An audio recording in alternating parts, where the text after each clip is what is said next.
Welcome to the Resilience Room, where leadership meets life and every transition becomes an opportunity. Your host is Orville Brissett, pastor, military vet, board member, and your favorite leadership coach with a sense of humor. Here, we talk real strategies for real leaders navigating change in work, in life, in love, and everything in between. Because when things get complex, we bring clarity. When life shifts, we shift stronger. So grab a seat, take a breath, and let's build legacy, one resilient move at a time.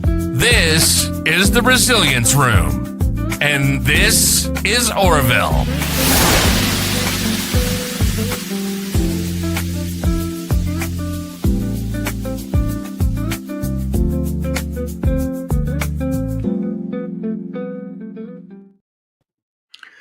Good afternoon, everybody. Welcome to the Resilience Room podcast.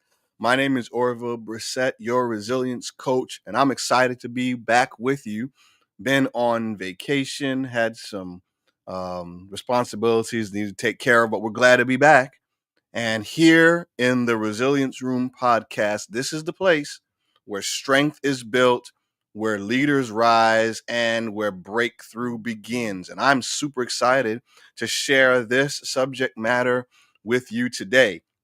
As you are listening, as you are watching, I want to invite you to like, to subscribe, and to share this across your platforms. Put the word out, helping leaders to get valuable insights and strategic tips to grow in their leadership and in their development as change agents in their different contexts. I want to dive right in today to this subject matter that is really critical. We want to talk about something today that sabotages leadership from the inside out, and that is procrastination. That word procrastination, it's quiet, it's subtle, but it's deadly because procrastination just isn't about poor time management. It's about fear, avoidance, and the slow erosion of your leadership edge. So let's dive into why procrastination is more than just a bad habit, why it is the kryptonite of leadership. First things first, let's clear something up. Procrastination is not laziness.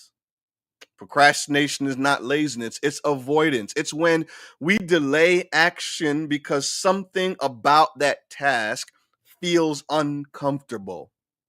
Maybe it exposes us to risk.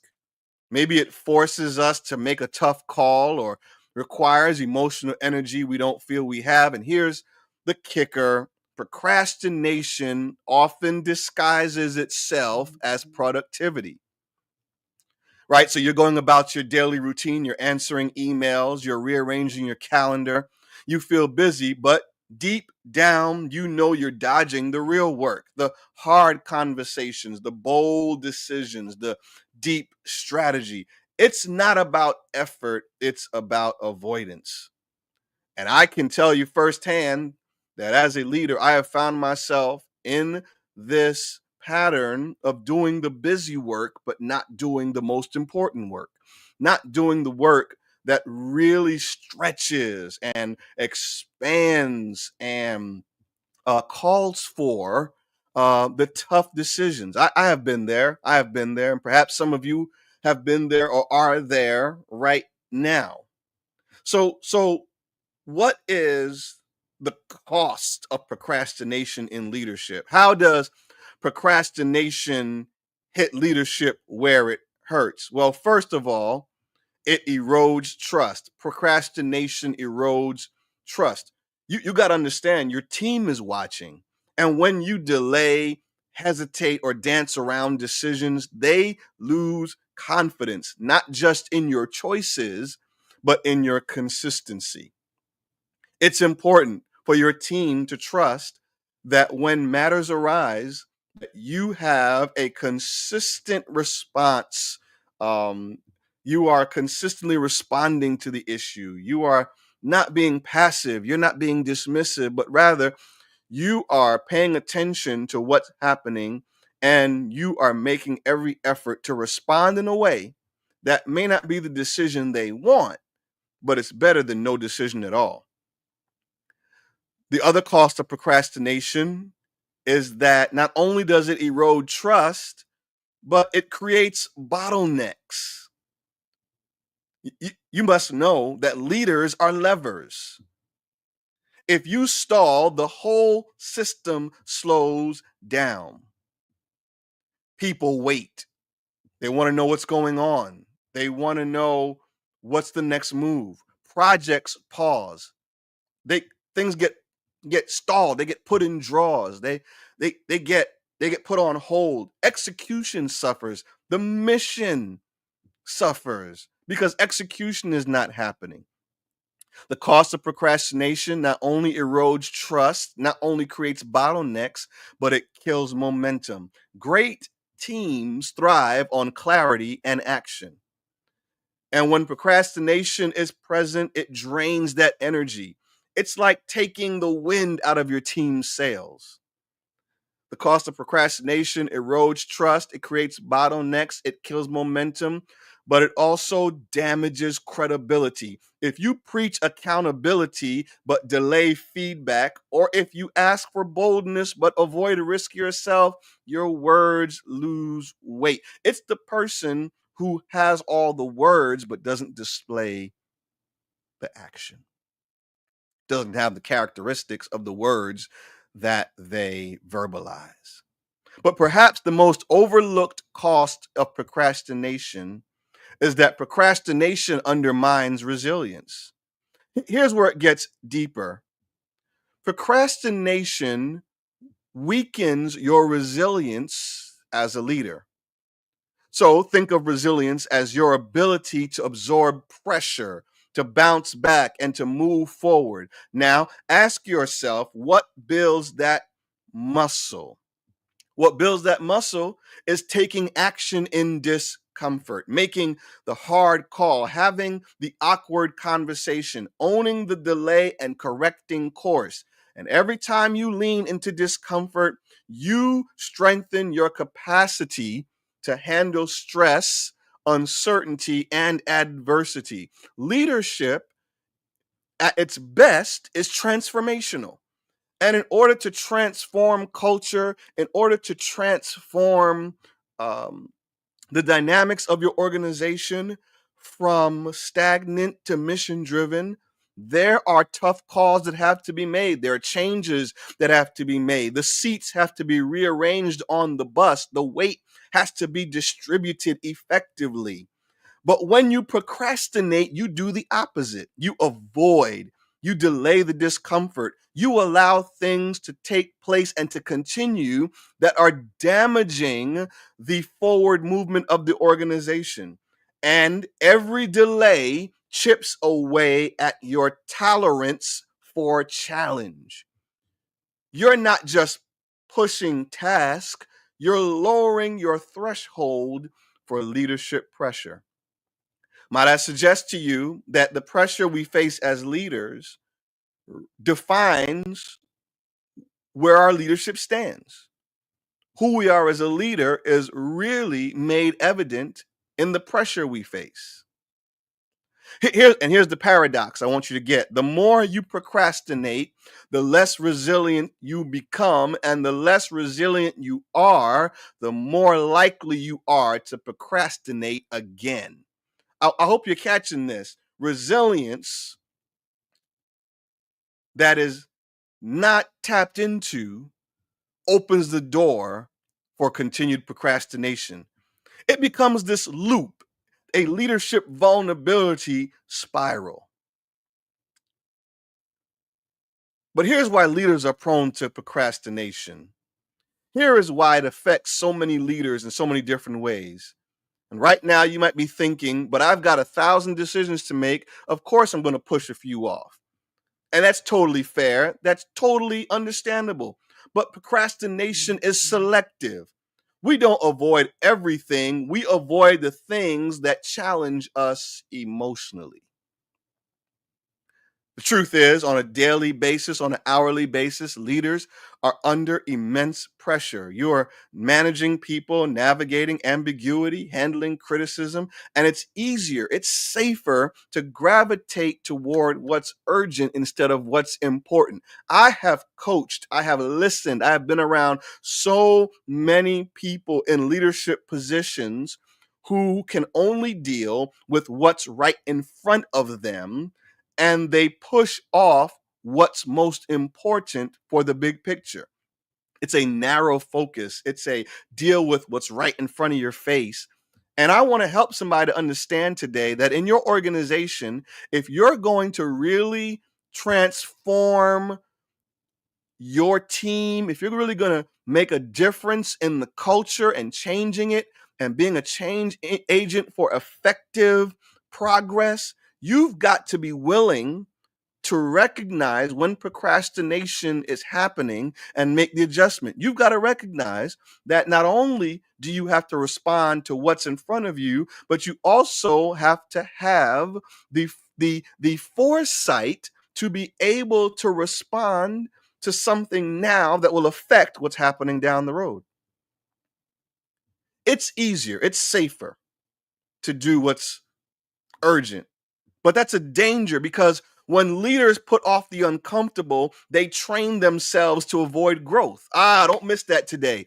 When leaders avoid the uncomfortable, they put off the opportunities for growth. When you when you when you avoid the uncomfortable, you avoid growth. And if you avoid growth, you cap your influence. No one wants to be around a leader that's closed-minded, that's narrow-minded, that doesn't see the opportunities for growth in their own leadership. One of the things that attracts this millennial Gen Z generation to leaders are leaders that have that are authentic, that are genuine, that recognize they don't know everything and are willing to grow. So remember this: what you avoid becomes your blind spot. And blind spots in leadership are costly. So what do we do? How do we break this cycle of procrastination? Let's talk strategy. The first thing that we got to do is start with self-awareness. We've got to ask, what am I avoiding? Why am I avoiding it? Don't judge it, just name it. Just be aware of it, because clarity diffuses fear. The next thing we got to do is I've got to break the task down. Big task paralyze. I'm finishing my doctoral work, and every chapter seems like a greater hurdle. And it's easy to want to wave the white flag, throw in the towel, not answer the 10 count. But you got to break the task down. Allow small actions to move forward, to move you forward. Revamp your strategy, revamp your team's strategy, because you got to get to a place where you are taking intentional moments to strategize. For example, schedule 30 minutes to draft ideas, to brainstorm. Also, to break the cycle of procrastination, be willing to lead with discomfort. Build a habit of doing the hard thing first. To every leader out there, you will build resilience faster than any book or workshop ever could if you lead with discomfort. I remember in one particular assignment, I was leading a very interesting congregation through a transition of leadership in which the a previous leader never left the congregation. And so their influence hovered over the congregation with great depth. And it was difficult at times to navigate that, because it felt like wrestling with somebody else over something that really was my responsibility. And it was a very uncomfortable there are a lot of uncomfortable moments. I had to have a lot of uncomfortable conversations with that leader and help that leader to understand, while I respect their contribution, the baton has been passed several times over, and that I needed them to respect my leadership the way I gave deference to the contributions they made. I was able to navigate that tenure as a leader there, with what I thought was integrity and with humility, and to be able to do it in such a way where I didn't have a workbook, I didn't have a blueprint, I didn't have an instruction manual to teach me. I simply relied on God and the instincts and the gifting and the anointing that God gave to me to provide the roadmap. If you're going to break the cycle of procrastination, you got to protect deep work time. Create moments where you're able to block out distractions, right? No distractions. You need time where there's no phone, there's no text, there's no social media, nothing. You are not taking emails, you don't have any meetings, no work matters. You're just having this deep work time free of distraction. If you're going to overcome procrastination, you got to own your delays. If you delayed something important, acknowledge it, because integrity rebuilds trust faster than silence. If you make a mistake in your leadership, if you procrastinated, it doesn't take anything away from you as a man or a woman to be able to say to your team, I forgot, I made the mistake, I apologize. Let me take a round turn and get back to you within this time frame. Create accountability with your team on what you need to respond to, so that they get the understanding that it means just as much to you as it does to them. So let's wrap up with this today. Leadership isn't about being fearless. It's about acting through fear.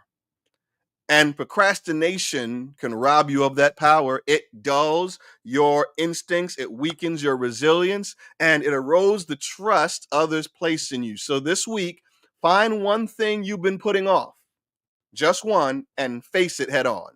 Because true leadership isn't about what you intend to do, it's about what you actually do, especially when it's hard. Well, my friends, thanks for tuning in to the Resilience Room podcast.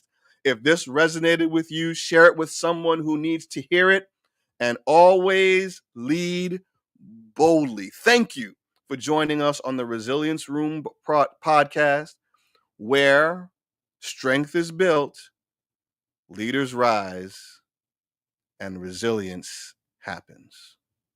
That's it for this episode of the Resilience Room, where leaders like you learn how to bend without breaking and turn transitions into triumphs. Like what you heard? Follow us on Instagram at OSB Coaching and on Facebook at OSB Coaching and Consulting. Want to go deeper? Visit osbcoachingandconsulting.com and let's talk about how you can build clarity, confidence, and a leadership legacy that lasts. Until next time, stay grounded, stay growing, and stay resilient.